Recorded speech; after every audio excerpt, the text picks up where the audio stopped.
video. As you can see on the title, it is a collaboration together with super mommy ganda, si Mommy Ali ko. So, last time nag-live kasi siya sa Facebook niya, and yes, nanood ako, of course, and that was the time na grinab ko yung opportunity or the chance na mag-asa kanya na mag-collab kaming dalawa. Medyo nakakatawa nga sa video niya nung nag-asa ko sa kanya. Parang kinikilig siya. Sabi niya, so, yeah, si Mommy Ali yung pinadecide ko kung ano yung gagawin namin na look. So, then, we came up with something glitters. And, honestly, I was a bit nervous nung ginawa ko tong look na to kasi glitters kasi natatakot ako sa glitters pag once na ilagay mo siya sa eyes mo kasi ang daming nagsasabi na hindi daw siya maganda, masama daw siya sa eyes, baka ma-infect daw. Ito yung look ni Mommy Ali.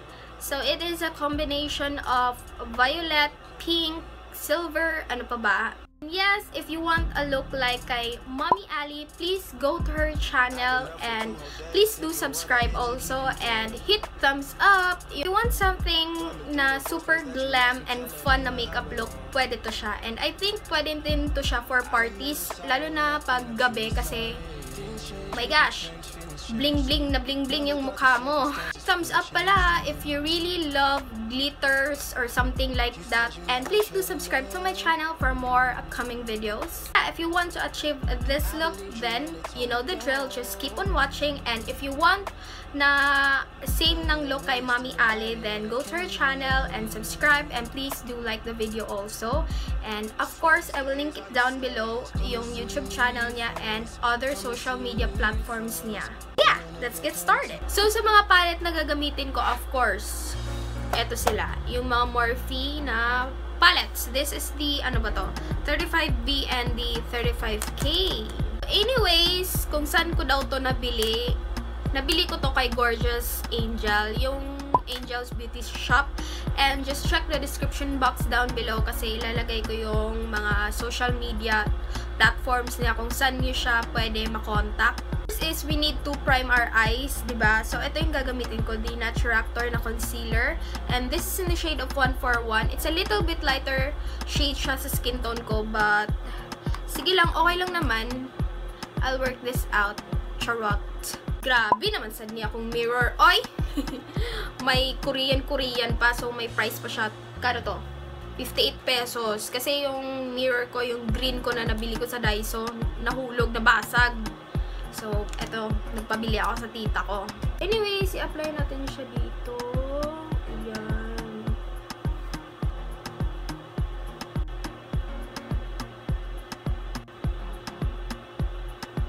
Tapos, iset ko siya using this shade from my Morphe na 35K palette. The transition shade naman is, ito yung gagamitin ko as always from my Morphe 35K palette pa rin.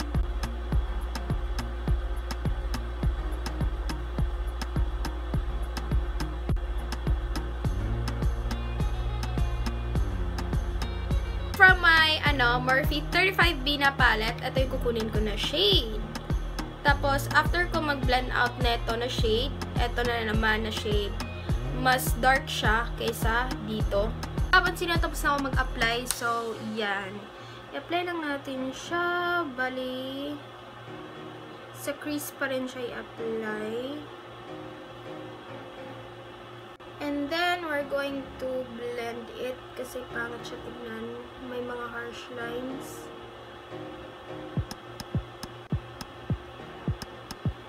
Saka natin i-apply yung other na purple na color na mas dark pa siya kaysa kanina.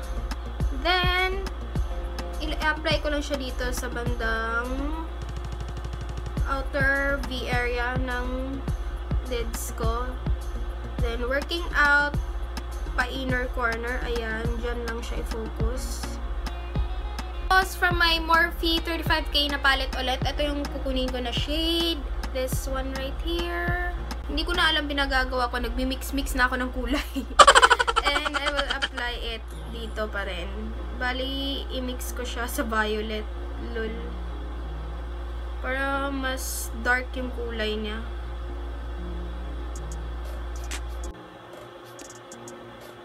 Naglagay ako ng konting black. Ito yung kukunin ko from my Morphe 35K palette pa rin. So, ilalagay ko lang siya dito. Sa outer corner, ayan. I-move ko lang siya back and forth. Then, saka ko to i-apply itong Moi Cosmetics na cream eyeshadows nila. This is in the shade of 4. Actually, it's just a silver lang siya na So, eto muna yung base ko. So, ayan.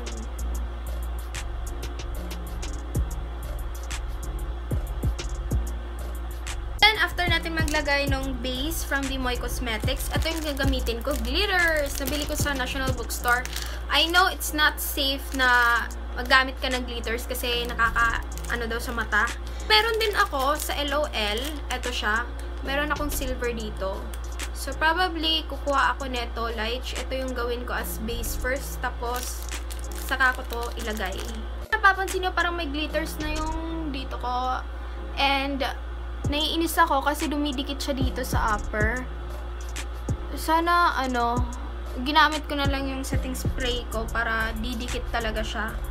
So, kung meron kang setting spray, basain mo muna yung brush mo ng setting spray tapos saka ka mag-apply ng glitters para dikit na dikit talaga siya. So, ayan. I-pat ko lang siya pag-apply. So, ayan. Binasa ko yung brush ko ng setting spray light para didikit siya.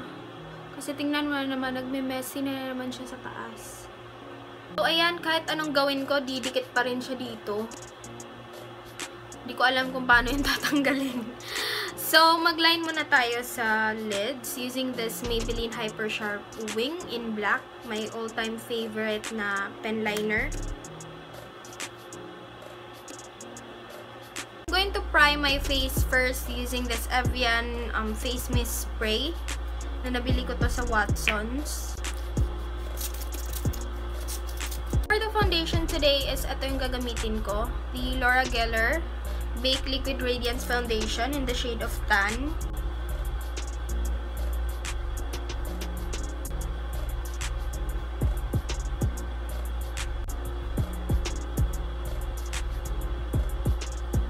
Ayan, napapansin nyo parang hindi na siya messy, diba? So, ang ginawa ko, fill in ko yung mga parang empty parts. So, probably, hindi ko finalo yung lids ko. So, yung lids ko kasi, yung space kasi ng lids ko, ang sobrang liit. So, ayan, mapapansin nyo, parang may space siya konti. Ayan, Pangit din naman kasi tignan, diba, kanina, ang sobrang messy. So, magko-conceal na tayo. And, I will use my favorite concealer, the LA Girl. Ito muna yung first na ina-apply ko bago yung, isang concealer ko for the highlighting.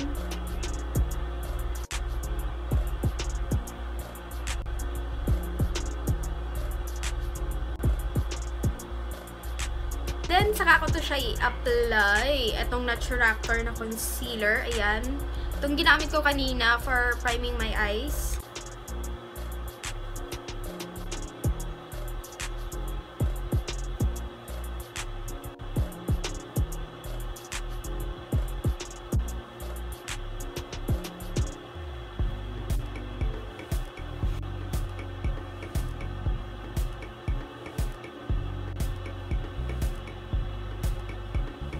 Para airbrush tignan, I'm going to use my Beauty Blender.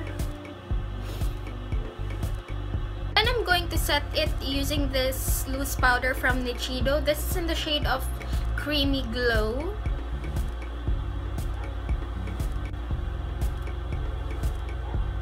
God, ang messy. Ang hirap pag brush gamitin. Asan ba yung sponge ko? Sponge na lang gagamitin ko.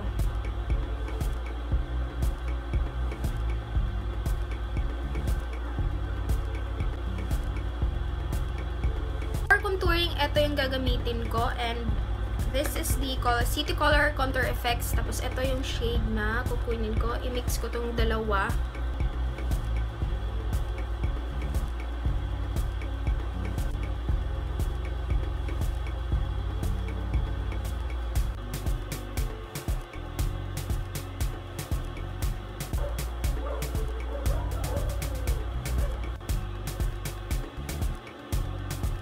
course, kailangan ko mag-contour sa ilong.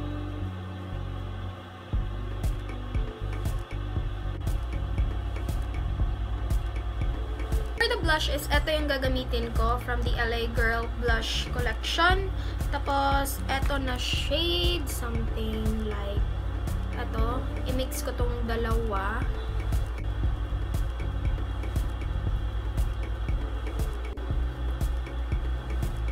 Back muna tayo sa eyes. So, ito yung gagamitin ko. The Maybelline Color Show in black, and ilagay ko siya sa lower lash line ko.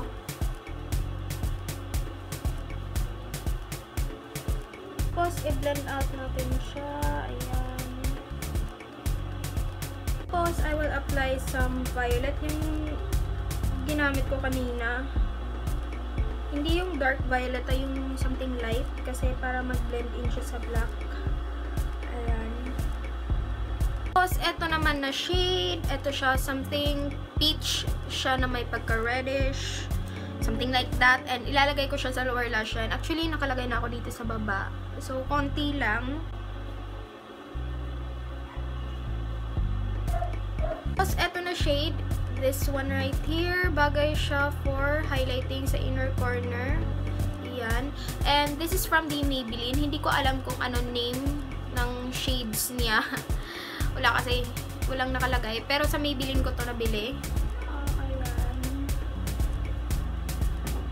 Papansin niyo, naka-lashes na ako, and as well as naka-mascara na din. So, ito yung ginamit ko. Oh my gosh, nahulog siya. Ito yung ginamit ko. Dalawa. So, actually, tatlo sila. Tinak ko silang tatlo. Kaya, ang kapal niya tignan. Pero bongga. So, this one is from Ever Belena in Liz. Tapos, ito naman is from Nichido. Hindi ko alam kung ano name ng mga lashes na to. Pero sa Nichido ko to nabili. Yung tig 150. So, ayan. Sinisipon na ako. Kasi ang lamig dito. Umuulan na. So, then, I will use this mascara from the Revlon. Ito muna gagamitin ko. Kasi parang paubos na yung Too Faced ko na Better Than Sex.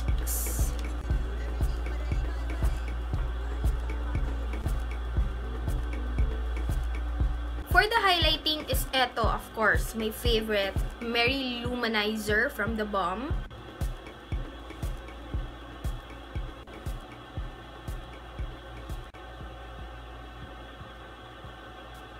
Last na talaga, sa lips na. Hindi ko alam kung anong gagawin ko sa lips. So, eto sila. This is from the, LA Splash. Itong dalawa. Tapos, eto naman is from the LA Girl. I'll start off with LA Girl.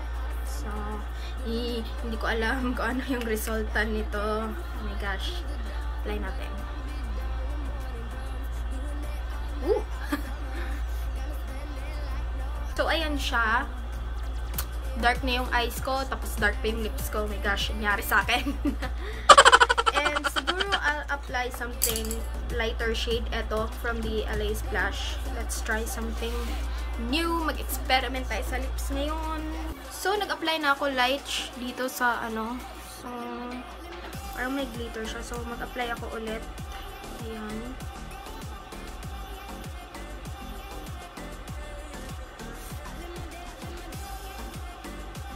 So, ayan, napapansin mo parang may violet na siya, na light violet. So, ito yung in-apply ko from the LA Splash. And, ito pala yung Hidden Desire. This is the shade of Hidden Desires. So, probably, yung lips ko ngayon, ang kapal na sobra, pero okay lang. Yan, nag-apply na ako ng glitters. Yung ginamit ko, yung glitter from the LOL.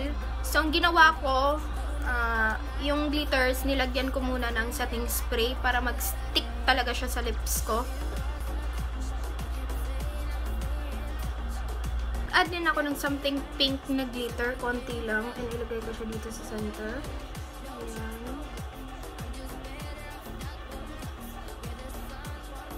May extension ako right now. Woo! Ganda ng lips ko. So, ito yung extension na nabili ko kay Ate Chris Lumagi. Sikat din siya na Pinay YouTuber din siya. And yes, I love her so much. So, dalawa to. So, isa lang yung gagamitin. Here's the final fizz look. And yes, I hope na nag-enjoy kayo sa makeup tutorial natin ngayon because ako, nag-enjoy ako sobra. And you know what? Pag glitters talaga, alam nyo, natatakot ako lalo na pag sa mata ilagay. Konting glitters nga dati na ano lang sa damit ko. Natatakot na talaga ako. Baka maano sa mata ko. If you like this video, please do hit thumbs up and subscribe to my channel for more upcoming videos. Anyways, if you have a plan na i-recreate tong look na to, please don't forget to tag me. And yes, I will grab some of your pictures and of course, I will post it on my social media platforms. Speaking of social media, please like my page, The Lian Mista. May mga quick previews doon. Doon ko ina-upload lahat yung mga quick previews ko. And you can also follow me on Instagram and my main account sa Facebook. Char! May Instagram na ako. And you can also send messages through TikTok about lang sa makeup. Alam mo na yun. So yeah, I think that's all for today. And I really hope na nag-enjoy kayo sa makeup tutorial ngayon. Okay, thanks and